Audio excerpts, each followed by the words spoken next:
Propósito de vivir. Juan Calvino fue un teólogo y filósofo francés considerado como uno de los autores y gestores de la Reforma Protestante. Las doctrinas fundamentales de posteriores reformadores se identificarían con él, llamando a esas doctrinas calvinismo. Bienvenidos sean al programa Propósito de Vivir según el plan de Dios para nuestras vidas.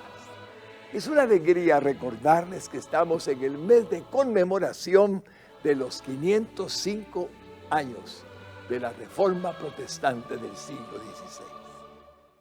¿Cómo podríamos dejar pasar semejante actividad, semejante fecha, 505 años de que fuimos entendidos de cuánto Dios ama a la humanidad, que dio a su Hijo Jesucristo para darnos salvación y vida eterna?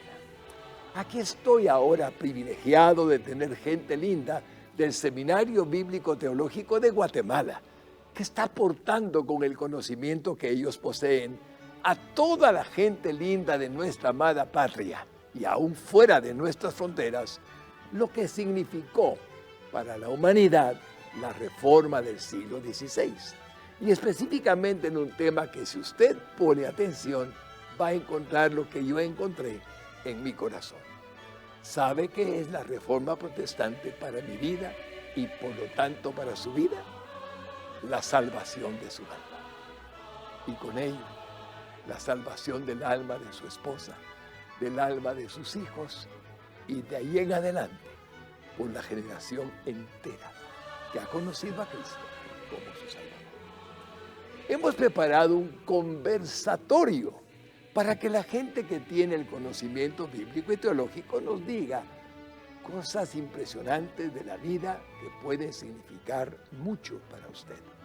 Ese conversatorio sobre la Reforma Protestante en este año lo tendrán bajo su cuidado personas que representan al CETEGUA, el Seminario Bíblico Teológico de Guatemala. Permítanme leerles el primero. Se trata del magíster en teología Eric Chiapas Solano. Él, dentro de su información personal, ha resumido este currículum. Está casado con la licenciada en teología Olga Lidia de León y es padre de un hermoso bebé llamado Derek Emanuel Chiapas de León, a quien yo conozco y le he dado unos cuantos besitos. Ha obtenido en el Seminario Bíblico Teológico de Guatemala, CETEGUA, los títulos de bachillerato, profesorado y licenciatura. Posteriormente obtuvo además una maestría, todos estos enfocados en teología. Al presente, posee pensum cerrado del programa en doctorado en teología y se encuentra en proceso de elaboración de tesis doctoral. Dentro de su labor docente ha impartido diferentes cursos dentro de las áreas bíblica, teológica, pastoral y humanística. Actualmente es el decano del Seminario Bíblico Teológico de Guatemala, CETEGUA, reconociendo que todo viene por gracia, misericordia y fidelidad divina, y que todo lo que se realiza en el seminario es con el único propósito de dar gloria y honra a Dios. Amén. Bienvenido, Eric Bendito. Es una alegría tenerle acá. Amén. Gracias, pastor. Es un honor para mí el poder estar acá presente. Muchas gracias al doctor que también va a estar con nosotros y a los que nos están viendo en este momento. Que el Señor les bendiga. Esperamos que sea de bendición el programa. Amén. Que así sea, Eric Bendito. Y ahora les quiero presentar a alguien que ha estado muy cercano a mi vida por muchísimos años. El doctor Luis Dimas Jolón. Él es doctor en teología, máster y licenciado en teología del Seminario Bíblico Teológico de Guatemala, CETEGUA. Es licenciado en psicología, magna cum laude de la Universidad Panamericana de Guatemala. Posee pensum cerrado en administración de empresas por la Universidad Galileo de nuestra querida patria Guatemala. Es catedrático en el área de teología sistemática e histórica en las cátedras de Historia del Protestantismo en América Latina, Historia de la Teología Latinoamericana, Teología Contemporánea, Ciencias de la Religión y Teología de las Religiones en los niveles de licenciatura, maestría y doctorado en CETEGUA. Es director del programa de posgrado de CETEGUA. Es autor de los libros Literatura judía intertestamentaria y su influencia en el Nuevo Testamento, Teología de las Religiones, Revelación y Pluralismo. Este último está próximo a ser publicado en Madrid, España, por la editorial Sola Fides, Sola Fe. Actualmente están siendo publicados en la revista Cuadernos de Teología de Madrid, España, una serie de artículos de su autoría con el título Jesucristo en los 5 sacrificios del Antiguo Testamento. Hermanito Dimas, bendito, qué alegría tenerle, propósito de vivir en esta hora preciosa. Gracias, hermanito Fernando, por el privilegio. Es una bendición estar acá. Gracias a nuestro magíster también por la invitación que nos hizo de poder estar acá, nuestro decano del seminario. Y gracias a mis hermanos que están en sintonía del programa. Esperamos que pues, sea de bendición para todos y que seamos edificados con lo que vamos a dialogar y a comenzar en esta temática. Que así sea, hermanito Dimas. Bendito sea de todo corazón. Bien, hermanos lindos, vamos a comenzar para atender la promesa que hemos hecho de qué significó para la iglesia la Reforma Protestante. Voy a decirles cómo se llama el tema en primer lugar. Aportes de la Reforma Protestante a la iglesia. Y voy a comenzar con la primera pregunta. ¿Cuál era el contexto, mis hermanos benditos, el contexto histórico de la iglesia antes de la Reforma Protestante y los desafíos que los reformadores tuvieron que enfrentar durante este periodo? Por favor, cuéntenos. Muchas gracias. Bueno, dentro de esta pregunta hay que tener presente 4 perspectivas, diríamos, para conocer ese contexto. Y considero que esa sería una de las formas en las cuales podemos abordarlas. Podríamos mencionar, por ejemplo, el contexto religioso, el contexto moral, el contexto teológico, que es bastante importante, y lógicamente el contexto social. Había una premisa, algo que realmente en estos tiempos de la Reforma, diremos 1517 para atrás, recordemos un periodo bastante extenso, pero que las ideas se fueron abordando, se fueron elaborando de una forma bastante peculiar. Una pregunta importante que circulaba o que predominaba en ese ambiente era cómo podía el hombre ser justificado delante de Dios. Una pregunta que de una u otra manera enfocaba a la persona, a los representantes de la iglesia para ese entonces, algunas interrogantes que, pues, como bien la historia nos lo ha abordado, sus respuestas en ocasiones fueron alejadas de lo que era la palabra, lo que la Biblia realmente enseña. Como consecuencia de esto se fueron dando prácticas alejadas del contexto bíblico, prácticas que daban a la persona, no solamente a los dirigentes, sino que también a las personas que formaban parte de las poblaciones en ese entonces, les daba sentimientos de aflicción, de temor,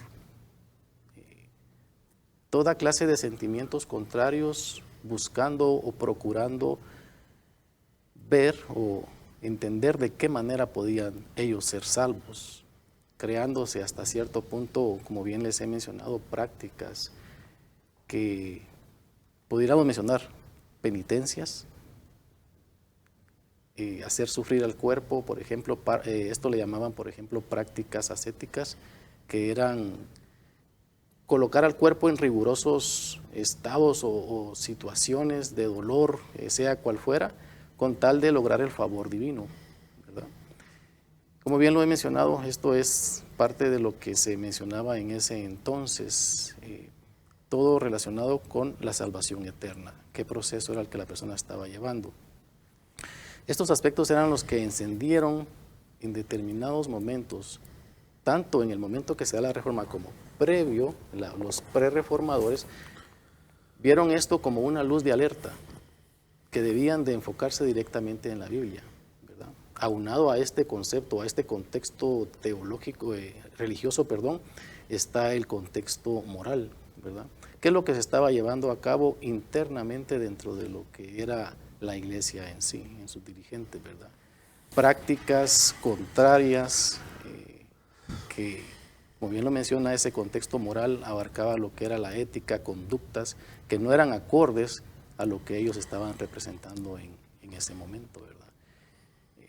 Sobre esto, pues, esto sería un tema bastante extenso, pero considero que para este momento y por el tema que estamos tratando, estamos abordando, el tema principal sobre esto es la salvación.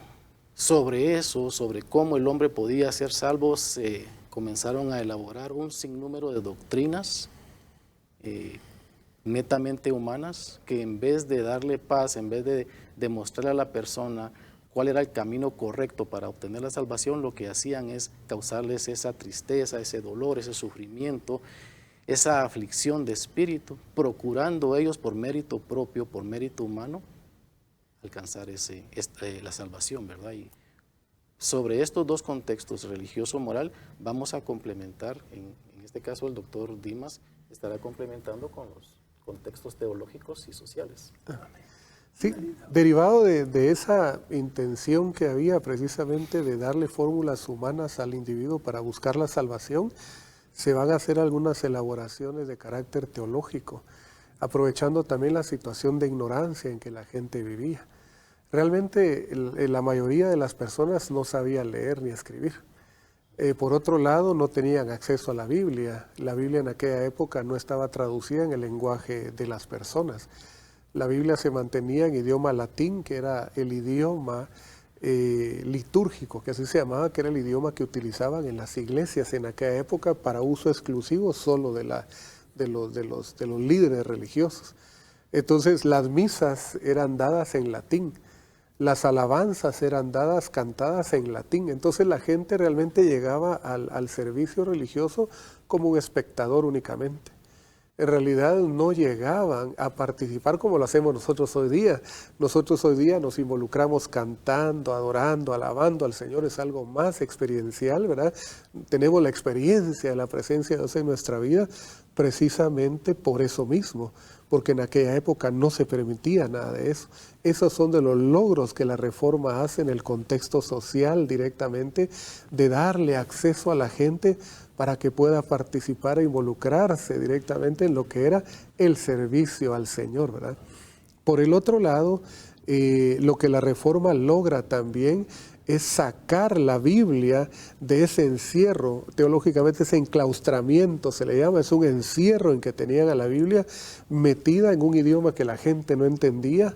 Lutero saca la escritura y la traduce al alemán, ¿verdad? Y se vuelve, es tan exacta y tan puntual la traducción de la Biblia en alemán que se vuelve un libro de texto en aquella época, ¿verdad? El pueblo empieza a aprender a leer con la palabra de Dios. O sea, qué alcance realmente, ¿verdad?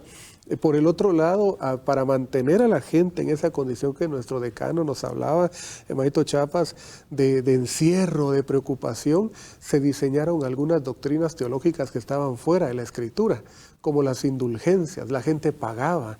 Había un personaje, Juan Tetzel, ¿verdad?, que andaba ahí vendiendo indulgencias para, según ellos, a través de sacrificios y de pagar, sacaban las almas de la familia del infierno, ¿verdad?, dándoles opción directamente a salvaciones que como la Biblia no enseña, porque la Biblia dice que está establecido que los hombres mueran una sola vez y después de eso el juicio.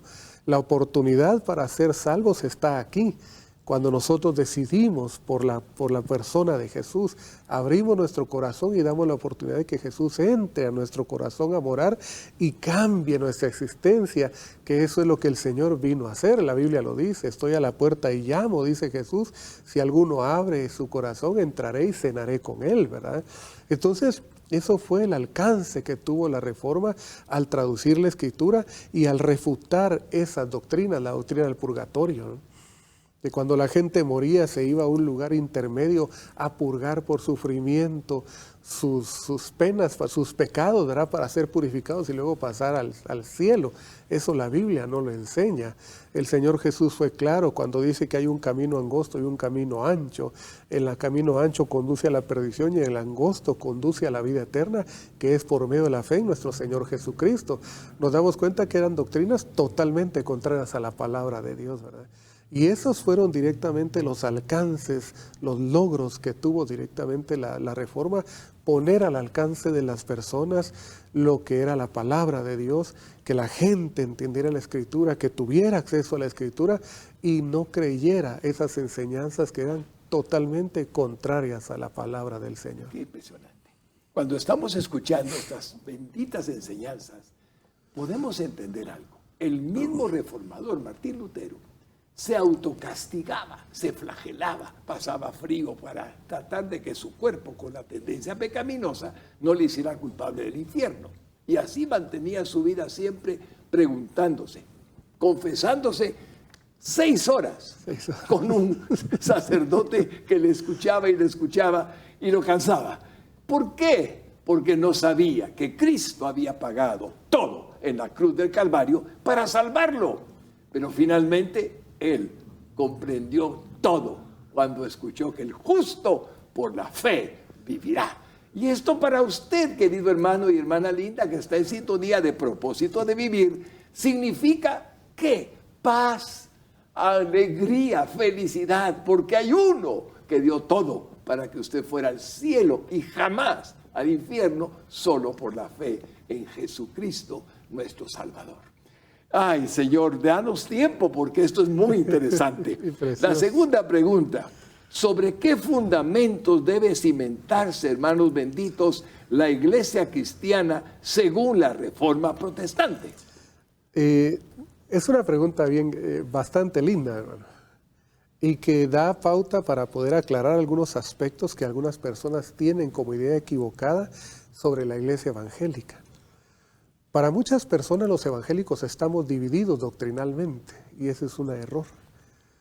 Algunos piensan debería de haber un rector, ¿verdad? Alguien que dirigiera directamente los contenidos de las iglesias evangélicas y existe y fue establecido desde la Reforma. Se llaman las 5 solas de la Reforma. Todas las iglesias evangélicas, aunque tienen una denominación diferente, están centralizadas doctrinalmente por las 5 solas. Las 5 solas hace referencia directamente a esos 5 propuestas y postulados que los reformadores establecieron para integrar la doctrina dentro de un marco de referencia, para que la doctrina no se saliera. No importa la forma en que alguno en algún momento determinado determine que se puede leer la Biblia, lo importante es que es la sola Escritura. O sea, las 5 solas son sola gracia. O sea, nos salvamos solo por la gracia de Jesucristo y nuestro decano va a estar ampliando, Maito Chapa va a estar ampliando un poquito más al respecto. Las 5 solas son sola gracia, ¿verdad? Solo nos salvamos por la gracia de Jesucristo, sola fe, el justo por la fe vive. Y ese texto precioso se inicia en el Antiguo Testamento, en Habacuc, y se repite también a lo largo del Nuevo Testamento, Romanos, Gálatas y Hebreos, ¿verdad? Hay un capítulo completo que se le dedica directamente solo a la fe, eso resalta directamente la importancia de la fe de parte de Dios, y Lutero lo rescata y lo coloca como un fundamento para el protestantismo. Sola Escritura. La norma de vida, la norma normanda, la norma que norma a todas las demás normas es la palabra de Dios. Solo la palabra de Dios tiene el contenido directo, claro, completo y exacto para que el hombre sea salvo. No hay otro libro. El único camino es por Cristo a través de la Escritura, ¿verdad? Está también solo para la gloria de Dios, ¿verdad? Todo lo hacemos para la gloria de Dios, todo tiende hacia la gloria de Dios. Lutero decía, una granjera puede ordeñar una vaca para la gloria de Dios, porque Pablo retoma lo que Pablo dice, todo lo que hagan, no lo hagan como para los hombres, sino para el Señor, para la gloria de Dios. Y eso lo vamos a ver en la siguiente pregunta. Músicos de gran renombre tomaron esa expresión solo para la gloria de Dios para insertarla dentro de sus composiciones musicales. Entonces, esos fundamentos, la iglesia una vez reformada siempre reformándose, pero esos primeros 5 fundamentos, solo Cristo, sola gracia, sola fe, sola escritura y solo para la gloria de Dios, están implícitos en las predicaciones de toda la iglesia evangélica. Aleluya. Y eso es lo que nos da consistencia como cuerpo de Cristo, aunque tengamos diferentes denominaciones. Para aquellos que alguna vez pensaron que estábamos divididos, no, estamos unidos por esos 5 solas que los reformadores Dios los guió para establecer. Y queda la iglesia reformada una vez reformándose, ¿verdad? Que es nuestro decano, Benito Chapas, que nos va a comentar. Amén. Eric, por favor. Muchas gracias. Me llama la atención lo que menciona el hermano Dimas, es relacionado a esa unión que realmente dentro del pueblo evangélico, el poner en gran estima estos 5 postulados que se acaban de mencionar, debemos de verlo como esa plataforma, realmente esa plataforma donde van colocados esos fundamentos, esos postulados específicamente. Lógicamente todos parten de la palabra de Dios. Esa es nuestra por eso hay un postulado que se llama sola escritura, sola y tota escritura. O sea, norma de normas, es la que nos da todo lo que es, todas las doctrinas que nosotros como cristianos evangélicos debemos de creer, debemos de practicar, tienen que tener base, tienen que surgir de la palabra de Dios, tienen que fundamentarse sobre lo que es la palabra de Dios. Si tenemos esta como plataforma, pudiéramos mencionarlo así, sobre esta plataforma está compuesta por estos postulados. Lógicamente son los cimientos que nos permiten elaborar doctrinas. Esto es como un andamiaje. Sobre este cimiento, sobre esta plataforma, nosotros comenzamos a construir o elaborar, o llámese cual fuera su nombre, pero desde esa plataforma comenzamos a elaborar nosotros nuestras doctrinas. Debemos hacerlo así, no es algo opcional. O sea, eso es lo que nos mantiene a nosotros como pueblo evangélico en esta unión, ¿verdad? Hablamos de unas doctrinas principales, doctrinas pétreas, doctrinas que no admiten estamos diciendo que solo a Dios la gloria, pero ese pero no existe. En estos postulados no cabe la palabra pero. Si decimos que para Dios es solo la gloria, estamos diciendo entonces de que sabiendo el hombre cuál es su condición, fuera de Dios, su condición en pecado, muerto espiritualmente, el hombre se encuentra en una condición sin Dios perdido, pero que esa salvación fluye, nace, viene directamente de Dios, nos está diciendo que Dios, a Él sea la gloria, porque de Él viene la salvación. Y amarrando todo esto, cuando dice, por ejemplo, solo Cristo, les mencionaba en la primera pregunta, ¿qué era lo que el hombre procuraba en su momento? ¿Cómo justificarse delante de Dios? Previamente se estuvo hablando en el contexto de la Reforma, antes de la Reforma, que surgieron variedad de mediadores, doctrinas humanas que decían, usted puede llegar a Dios a través de haciendo esto, presentándose ante tal persona o haciendo tal rito, tal penitencia, llámese diferentes ejemplos, y se levantan los reformadores y dicen, no, el único mediador entre Dios y el hombre es Jesucristo. Por eso es que surge solo Cristo. Y se atestiguaba o se demuestra directamente en la palabra de Dios, por ejemplo, en 1 Timoteo capítulo 2, verso 5, porque hay un solo Dios y un solo mediador entre Dios y los hombres, Jesucristo. Entonces vamos viendo que todos estos postulados, el hilo conductor o el hilo que los mantiene unidos de un principio a fin es la salvación, para la gloria de Dios. Salvación que parte directamente de las Escrituras, que se recibe por gracia, es un regalo inmerecido que Dios le permite al hombre recibir, pero que lo recibe a través de la fe puesta en Cristo, ¿verdad? Realmente entonces nosotros como cristianos evangélicos debemos de tener siempre presente a Dios, para gloria de Dios. Todo lo que hagamos es para gloria de Dios. Lo hacemos a través de Cristo, a través de sus méritos. Nos presentamos delante de Dios a través de Cristo. El hombre es vivificado, es vuelto a la vida a través de esa obra milagrosa, maravillosa del Espíritu Santo, ¿verdad? Vemos cómo la Divina Trinidad realiza cada uno su papel. Lógicamente estamos hablando de un Dios, pero que realiza una función redentora en el hombre, en ese propósito, que todo lo que se enfoca sea para la gloria de Dios. Y aparte de estos 5 hay otros 2 postulados que son muy importantes, que la iglesia, decían los reformadores, la iglesia siempre tiene que reformarse. Ese proceso de que la iglesia tiene que estar siempre en acción, no quedarse estancada, tiene que buscar cómo dar respuesta a las preguntas que en su momento el contexto en el cual está viviendo deba de dar, siempre apegadas a la palabra de Dios.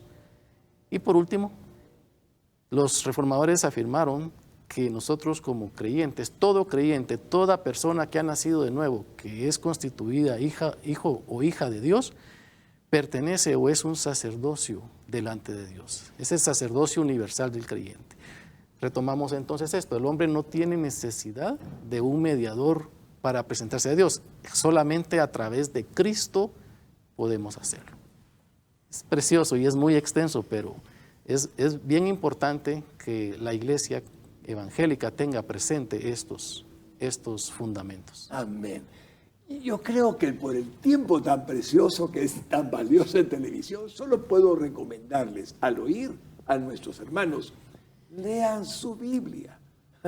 Me parece que es una cosa básica, pero conozco a mucha gente que no está aprovechando que tiene en sus manos la palabra de un Dios viviente, que solo con leerla usted se siente bien, porque tiene vida espiritual. Entonces leamos la Biblia y seremos bendecidos enormemente para la gloria de Él. Gracias por esas bendiciones que nos han dado, hermanito Eric y hermanito Dimas bendito. Vamos entonces con una tercera pregunta. ¿Cómo han contribuido las confesiones de fe y los catecismos formulados durante la Reforma a la Iglesia Cristiana Evangélica? ¿Y por qué es importante que cada congregación posea su declaración doctrinal como carta de presentación? Cuéntenos, hermanos benditos.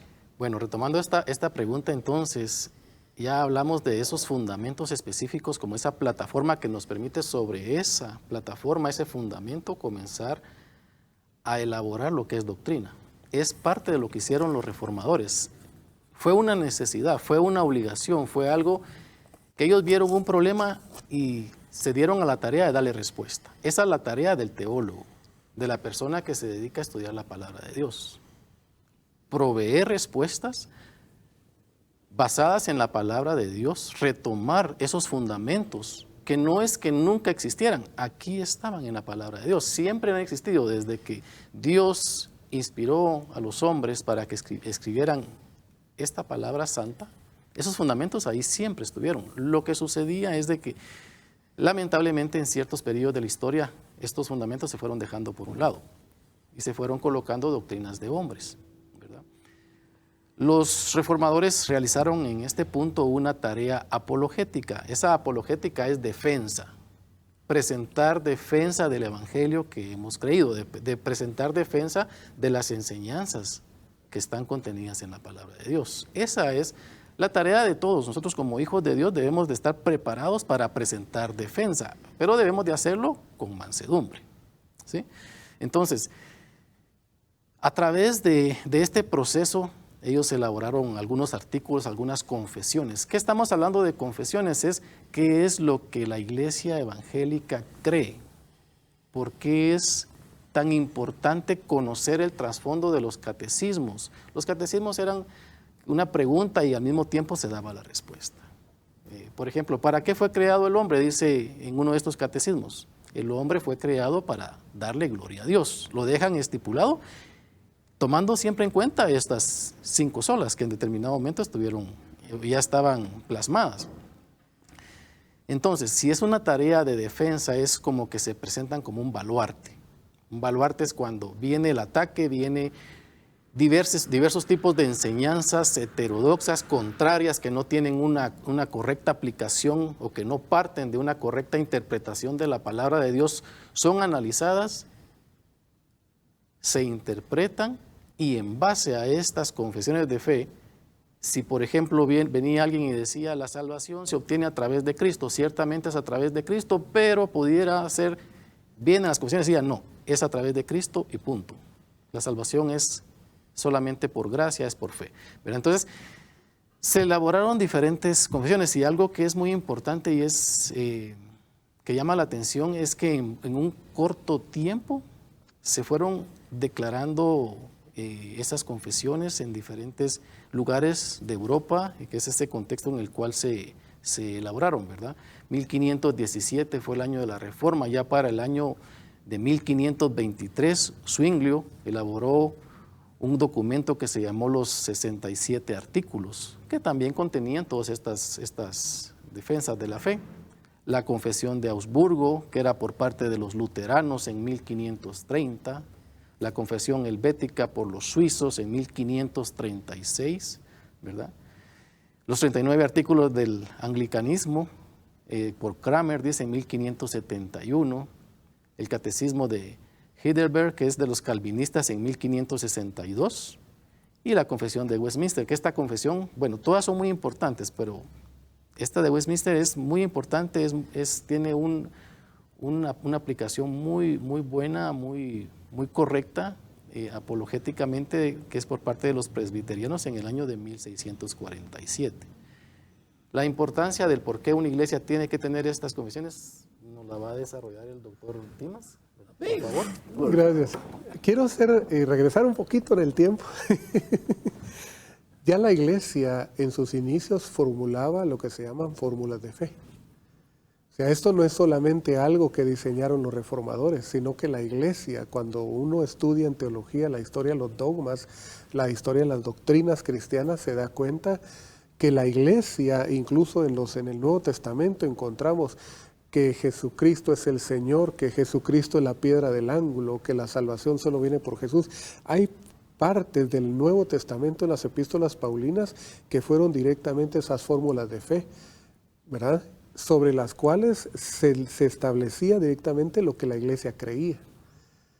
Y cuando vienen los reformadores precisamente y retoman, elaboran catecismos. Se llama catecismos porque se utilizaban para enseñar a los catecúmenos.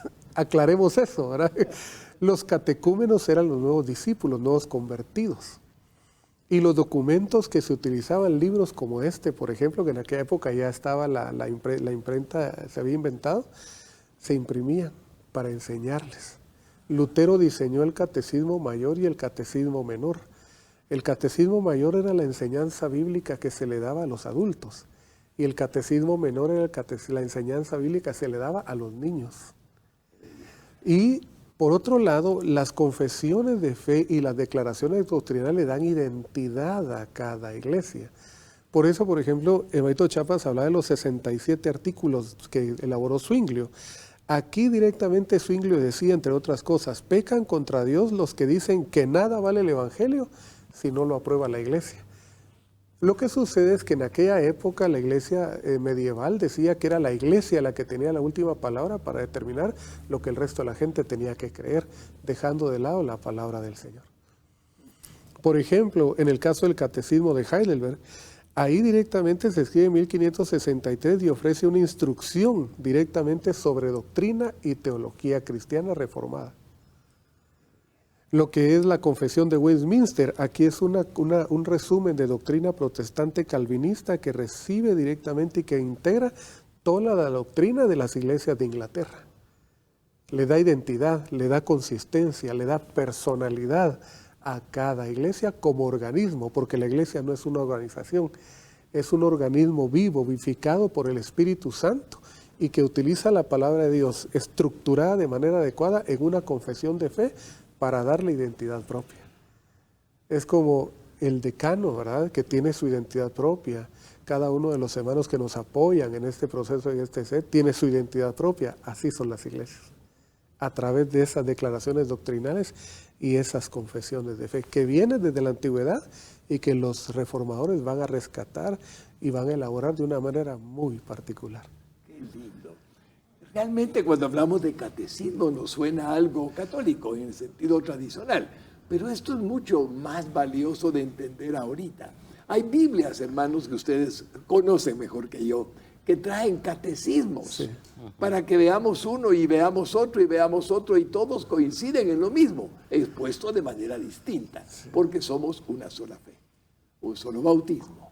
Estamos seguros que Jesucristo se goza cuando vemos la afirmación que tenemos a través de los catecismos de la fe que está en nosotros por el Espíritu Santo que vino a ser morada.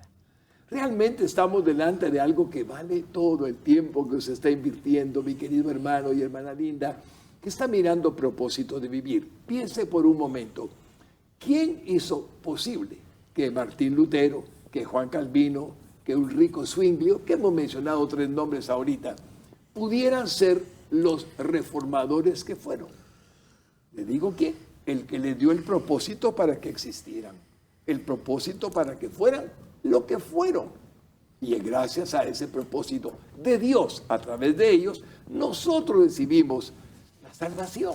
Recibimos ser parte del cuerpo de Cristo mediante una reforma que es reconocida y que hoy estamos celebrando, conmemorando sus 505 años. Como vemos, los que están ahora hablándonos aquí en esta mesa tienen un propósito que Dios les dio: estudiar teología y enseñar a otros la valiosísima obra que Dios estableció en la reforma para gloria de su nombre. Pero usted también tiene un propósito. Y el propósito no es solamente lo que ya hacemos de diario: amar, bendecir, querer a nuestra familia, trabajar, hacer un esfuerzo por nuestra Guatemala, y palabras de bendición que nos exaltan como seres humanos para la gloria de Dios, haciendo bien las cosas, y nos disminuyen nuestros sentimientos de gratitud haciéndolas mal. ¿Qué hace entonces el conocimiento de los catecismos que hemos mencionado? Afirmarle en la fe, sustentarle en la fe. Y eso es lo que nosotros estamos tratando de hacer gracias a CETEGUA, al Seminario Bíblico Teológico de Guatemala, que nos concede el privilegio de que estemos oyendo sobre la reforma de una manera más fácil de comprender para la gran mayoría de nosotros. Gracias por permitirme explicarlo, porque vale la pena en entenderlo. Vamos a pasar a otra pregunta, mis hermanos lindos, y es dentro de la liturgia, específicamente la himnología. ¿Cuál es la importancia y aportaciones que la Reforma Protestante ha hecho para la Iglesia? Cuando yo empecé a investigar sobre este momento, Fernando, me sorprendí. Lutero era un personaje, mi hermano. Era músico. Amén. Lutero no solamente fue abogado, estudió abogacía, fue teólogo, ¿verdad? Era músico, tocaba la flauta y tocaba el laúd, una forma de guitarra que hay, un instrumento de cuerdas de aquella época. Y cuando Lutero empieza a establecer los cimientos de la Reforma, se da cuenta que la Reforma debe ir complementada con la salmodia, con los himnos, con la música. Realmente un hombre muy visionario, y creo que esa visión viene de Dios, ¿verdad? Porque nada le es dado al hombre si no le fuera dado del cielo, ¿verdad? La perspectiva, la visión, el sentir, todo lo que el Señor hizo a través de esos grandes hombres, Lutero, Zwinglio, Calvino, toda Cranmer, toda esa gente, esa playa de teólogos y de personajes que Dios levantó en esa época, fueron iluminados por el Espíritu Santo para ser instrumentos cada uno, aportando, ¿verdad?, un granito de arena en esa construcción que se llamó la Reforma. De esa cuenta es que Lutero decía: en la tierra nada se presta tanto para alegrar al melancólico, entristecer al alegre, infundir coraje a los que desesperan, enorgullecer al humilde y debilitar la envidia y el odio, como la música. O sea, tenía un concepto claro realmente del impacto que la música podía tener en el corazón de la gente. Pero obviamente algo que Lutero desarrolla es que sus himnos no solo los compone por componerlos. Los himnos de Lutero van enfocados en 3 líneas directamente. Mire que por eso le digo, es algo que el Espíritu Santo tuvo que haber iluminado en él para entenderlo de esa manera. Porque los himnos, los contenidos, Lutero escribió 37 himnos, si mal no recuerdo. Y esos 37 himnos están divididos en 3 propósitos particulares. Uno, el propósito teológico. Lutero cantaba para enseñar en algún momento, para clarificar en algún momento verdades teológicas a través de sus himnos. Por otro lado, tenía una línea de himnos litúrgicos que resaltaban ciertos aspectos del culto al Señor. Y en tercer lugar, tenían un propósito pedagógico. Habían himnos que eran totalmente pedagógicos, que era para enseñar doctrina. Mire que, o sea, cómo enfocó. Pero adicionalmente a eso, adicionalmente a que tocaba instrumentos, tuvo la visión doctrinal, teológica y didáctica para enseñar a través de la música. Se hace acompañar de amigos que él tiene que eran músicos consumados. Y vamos a mencionar algunos para que nuestros hermanitos puedan tener la bendición. Mire qué lindo. Lutero llama a ciertos amigos que eran músicos consumados, o sea, no eran aprendices, eran músicos. Por ejemplo, Johann Walters, que es precisamente de un área de Alemania que se llama Turingia. Él era músico de la corte del duque católico.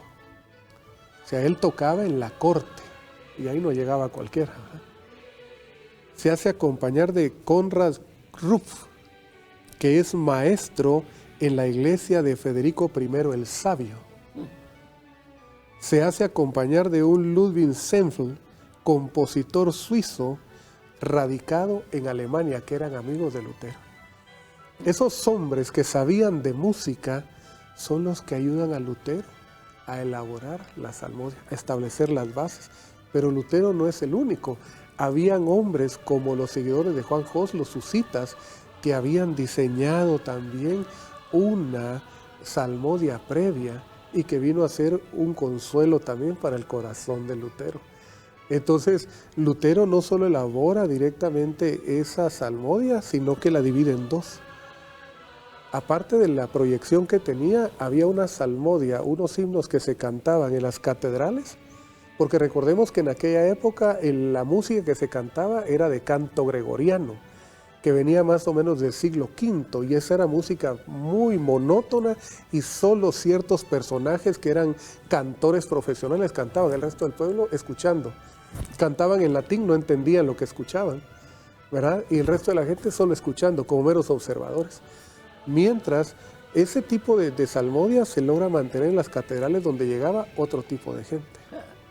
Y luego de eso hay salmodia para el pueblo, que se canta ya en alemán, para que la gente pueda participar, y ahí viene donde involucran al pueblo en el canto. Y creo que eso es lo que nuestro hermanito Chapa nos va a apoyar en esta hora. Interesante. Precioso, hermano. Es interesante, realmente el instrumento escogido. Lutero no solamente lo conocemos como reformador, pero así en el aspecto de traer esa luz, en el aspecto teológico de enseñanza, pero es sorprendente lo que él realizó también en el aspecto de la música. Y él mencionaba dentro de todo esto, cuando hablaba de la música, él la definía como la doncella de la teología cristiana.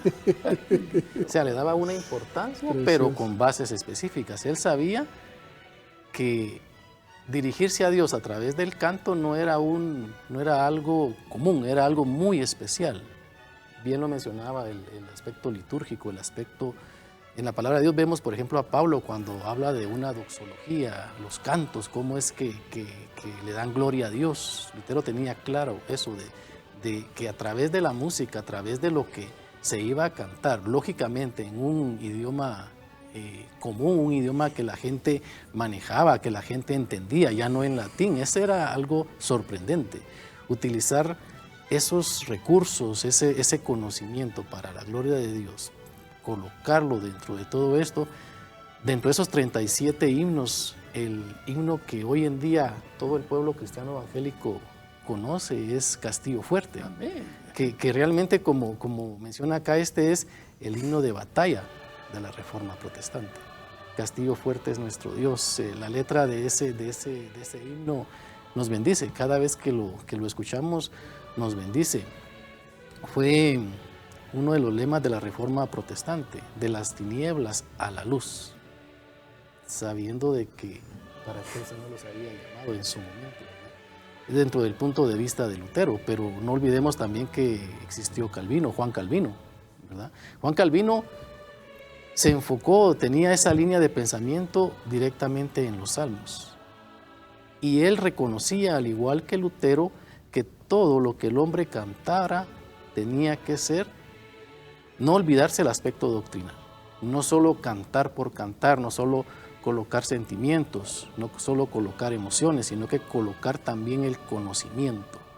Cantaré con conocimiento, cantaré con entendimiento, lo tenía claro a través de los salmos. Calvino era un poquito más estricto, diríamos, en su forma de canto, pero siempre se enfocaba en darle esa gloria a Dios. Es importante, considero yo, también mencionar algunos aspectos de historia. No podemos olvidar tampoco la tradición más adelante, por ejemplo, la tradición wesleyana, ¿verdad? Un Carlos Wesley, un Juan Wesley, metodistas, que también han bendecido grandemente a través de los himnos. Dice, según la historia, dice que en todo el trayecto de su vida compusieron aproximadamente 6,000 himnos. 6,000 himnos, estos, más que todo Carlos Wesley, pero fue y han sido y siguen siendo de bendición. No olvidemos también la tradición de la Iglesia Bautista, los himnarios que se fueron trazando. Dentro de mi testimonio, yo me crié con himnos. La iglesia donde yo asistía desde niño era una iglesia donde se cantaba con himnario. Y en ese himnario, cuando yo recuerdo y todavía tengo presente las letras, se canta la palabra de Dios. Son joyas, yo así lo considero. Los himnos que uno lee o que uno canta en los himnarios son joyas que tienen mucho precio, mucho valor. Nos enseñan doctrinalmente, nos muestran realmente la gloria de Dios, nos dan enseñanza del camino de la salvación, de Cristo, ¿verdad? Felicito, en este caso, pues yo felicito a las iglesias que todavía tienen sus himnarios, que los ponen en práctica, que cantan con himnarios, porque realmente lo que están haciendo ahí es siguiendo el legado de la Reforma, ¿verdad? Y teniendo siempre presente la importancia que el canto tiene para la iglesia. Si es esa doncella, como decía Lutero, es de tenerla en alta estima. Qué lindo. Y siento lo mismo que usted. El valor que tienen los himnarios es incalculable. Y algo, lo último, hermanito, perdone. Grandes hombres como Mendelssohn, como Händel y como Bach tomaron algunos elementos de la Reforma luterana y los integraron, ¿verdad? Por eso a Bach se le conocía como el quinto evangelista. Ya que tocó el tema de Bach, mencionadito Dimas, quiero contarles que tuve la dicha, porque fue una bendición para mi vida, estar en su iglesia donde están sus restos mortales, donde un día saldrá de la tumba con cuerpo glorificado. Y ahí estuvimos presentes y fue una bendición para mi vida. Gracias por ese aporte adicional, hermano lindo. Bueno, hermanos benditos, vamos a entrar a la última pregunta. Y es ¿por qué es necesario que en base a los fundamentos reformados, la iglesia de hoy, que sus enseñanzas sean reflexivas, experienciales y proactivas? Una pregunta muy profunda, cuéntenos. Es importante en este caso, gracias pastor, es importante nosotros, viendo todo el desarrollo, cada pregunta lógicamente hemos procurado que tenga un orden. Hablamos en primer lugar del contexto, de lo que se había llegado, extremos no sanos para la iglesia, y que en determinado momento hubieron hombres que se pararon de frente y con base en la palabra de Dios expusieron de una forma correcta, doctrinalmente hablando, todos esos contextos, todos esos márgenes en el cual el hombre tenía que basar sus doctrinas, ¿verdad? El conocimiento es tan importante. Realmente es a través de la historia, bien lo mencionaba el doctor Dimas, que los catecismos, por ejemplo, se vieron en el primero y segundo siglo, por ejemplo, cómo el hombre, cuando se presentaba alguna herejía, alguna corriente que no era acorde a la palabra de Dios, se levantaban estas personas preparadas y comenzaban a dar respuesta, ¿verdad? Y elaboraban documentos, pero esos documentos, lo importante, y creo que ahí donde nosotros tenemos que aterrizar todo lo que hemos estado exponiendo, nosotros estamos llamados a estudiar la palabra, a escudriñar la palabra, a conocer lo que Dios ha dejado plasmado en su palabra. Pero no podemos quedarnos solamente con el conocimiento. Tenemos la responsabilidad de poner en práctica ese conocimiento. Alguien dijo, no podemos ser teólogos de balcón, quedándonos solo a la expectativa y viendo qué es lo que está pasando con el mundo. Tenemos que también ir al camino y comenzar a recorrer con las personas lo que ellos están viviendo. Y por eso hablamos de experiencia. Poner en práctica ese conocimiento, que esa experiencia, que esto que las personas escuchan, lo vivan. El Evangelio, realmente el Evangelio es experiencia. El Evangelio no es solo conocimiento, ¿verdad? Tener el conocimiento no es malo, creo que es imprescindible tener el conocimiento, pero colocar la experiencia, tener eso para colocarlo en práctica, ir de la mano con las personas, conocer su vida, conocer qué es lo que está pasando en determinado momento, saberle dar palabras de una manera correcta, qué es lo que dice la Biblia, está pasando tal circunstancia, explicarle, la palabra de Dios dice esto y esto y esto. Conocemos a un Dios que es soberano, un Dios que en su providencia puede permitir diferentes circunstancias, pero la respuesta es que Él nunca te va a dejar, que la respuesta es que Dios siempre va a estar presente. Es eso, la fuente, como bien lo mencioné a un principio, esa plataforma sobre la cual nosotros comenzamos a levantar un andamiaje. Y cuando ya vamos viendo todo lo que el Señor permite que se construya, que se elabore para su iglesia, tiene un buen fundamento y los resultados se hacen visibles para que la iglesia crezca sanamente. Amén. Qué importante. Quisiera hacer alguna referencia en relación a reflexivas, experienciales y proactivas. Palabras un poquito rebuscadas, ¿verdad? Pero que tienen una aplicación muy práctica para mis hermanitos que están escuchando. Amén. En realidad, el aprendizaje de la palabra de Dios debe ser algo, y el ser hijos de Dios debe ser algo que nos debe llamar a reflexionar. Realmente no somos cristianos de banca, ¿verdad? De estar solamente ahí, hasta el nombre tiene la banquita, ¿verdad? Porque siempre se siente en el mismo lugar, siempre llega a la misma hora, etc. No, tenemos que reflexionar cuál fue el propósito para el cual el Señor nos llamó a ocupar un lugar en el cuerpo de Cristo. Amén. Pablo lo decía, somos diferentes miembros de un mismo cuerpo. Algunos son oreja, otros son ojos, nariz, etc. Y cada uno tiene una función particular. Es realmente a lo que nos llama directamente esto. La Reforma se constituyó por hombres que no eran nada extraordinario, eran como usted y como yo, personas que habían sufrido, que tenían una carga, que tenían necesidades, que lloraban. Lutero se dice que caía en grandes depresiones, ¿verdad? Pasaba a veces 3, 4, 5 días metido con la luz apagada, metido en su cama, porque era tan fuerte la depresión que no lograba levantarse. Lutero era un hombre normal. Calvino, 36 enfermedades, ¿verdad? En una ocasión lo bajaron del púlpito vomitando sangre y le dijo el médico, 6 meses le quedan de vida, pues con más ganas voy a predicar ahora, ¿verdad? O sea, eran hombres y mujeres que también hubieron que en realidad eran como nosotros, pero no se quedaron solo con lo que escuchaban, sino que reflexionaron cuál es el papel, cuál es la función. Y aquí viene la parte experiencial. El doctor Galvez, nuestro rector de CETEGUA, él menciona en su libro Para comprender la teología que hay hombres, Lutero es uno de ellos, Calvino es otro, que su teología no se puede separar de su vida. Pablo, que su teología, sus enseñanzas era algo que vivía. Lo que decía hermanito Chapas, para nosotros como iglesia, lo que leemos en la Escritura, lo que escuchamos por las prédicas, debe ser algo que nos debe llevar a la práctica. No hay perfectos, mis hermanos. Todos fallamos. El que diga que no peca sea Dios mentiroso, y antes sea todo hombre mentiroso, pero Dios veraz, dice la palabra del Señor. Entonces, esto no se trata de perfección, se trata de luchar, porque es la buena batalla de la fe, es esforzarnos cada día por ir en esa senda de perfección. Como dice la Biblia, la senda de los justos es como la luz de la aurora, que va en aumento hasta que el día es perfecto. El que inició la obra en vosotros la perfeccionará hasta el día de Jesucristo. Esto es un proceso de ir paso a paso, porque el Señor es tan lindo que va con nosotros al paso en que podemos andar, pero esa es la parte experiencial.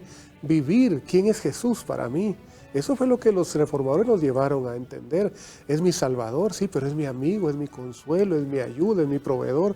Esas diferentes facetas de Jesucristo que por el Espíritu Santo y en esa cotidianidad, en esa vida diaria, podemos ir experimentando en nuestra relación con Él, ¿verdad?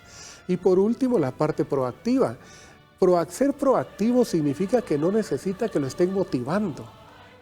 El cristiano debe ser automotivable, ¿verdad? Si tenemos al Espíritu Santo en nuestro corazón, caemos a veces en situaciones de debilidad, de desesperación, en medio de la pandemia, la situación de limitación económica, lloramos, nos preocupamos, tantas cosas que pasan, pero hay un Espíritu Santo que nos dice: he aquí, yo estoy con vosotros todos los días hasta el fin del mundo. ¿Verdad? Entonces, esa es la parte proactiva. En medio de nuestras debilidades, recordemos algo, mis hermanos amados, no somos fuertes en fortaleza, somos fuertes en debilidad. Se lo dijeron a Pablo: bástate mi gracia, porque mi poder se perfecciona en tu debilidad. Y eso es. Ser proactivo es ser fuerte en debilidad. Es contradictorio, pero así es el reino de los cielos. Precioso. Hermanito Dimas, su emoción, su gratitud al Señor por su salvación, por lo que ha hecho para la gloria del Señor. Es un final precioso para este programa. Y podemos darnos cuenta, hermanito Eric, cuánto puede valorar el Señor a un hombre como usted, agradecidos, porque la dimensión de la salvación que han recibido es completa. No hay nada pendiente. Todo está terminado y cumplido en nuestro Señor Jesucristo.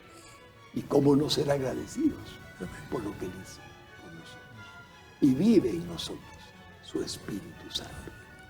Gracias quiero darle al Señor, y ustedes, hermanos lindos allá en casita, si pueden darse cuenta, estamos oyendo a personas conocedoras de la teología, muy grandemente conocedores.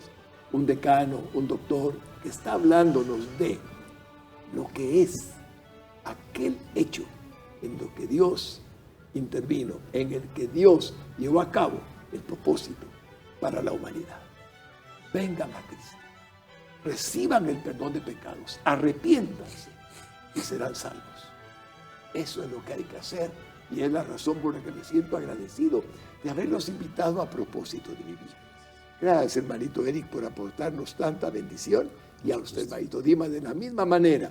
Pido a Dios que los bendiga con toda bendición en el nombre de Jesús. Y este programa se ha enriquecido hoy por ustedes. Y espero que hayan bendecido, como yo me siento bendecido, a la gente linda que está en casita. Mis hermanos lindos, una vez que he agradecido a los invitados de hoy, solo me resta decirles que, si Dios lo permite, nos veremos en un próximo programa de Propósito de Vivir según el plan de Dios para su vida, conmemorando la Reforma Protestante del siglo XVI en sus 505 años que estamos celebrando. Que Dios los bendiga con todo mi corazón. Amén y hasta pronto. Lo que presentó Juan Calvino se basó únicamente en el contenido de la Santa Biblia, pues él concebía que las Santas Escrituras tenían lo completo y suficiente para la salvación, dada la formulación teológica doctrinal de la reforma religiosa. Y con base en lo formulado por Calvino, la reforma de dogma está enmarcada en 5 frases que sirven como columnas de la fe y práctica de la mayoría de los protestantes.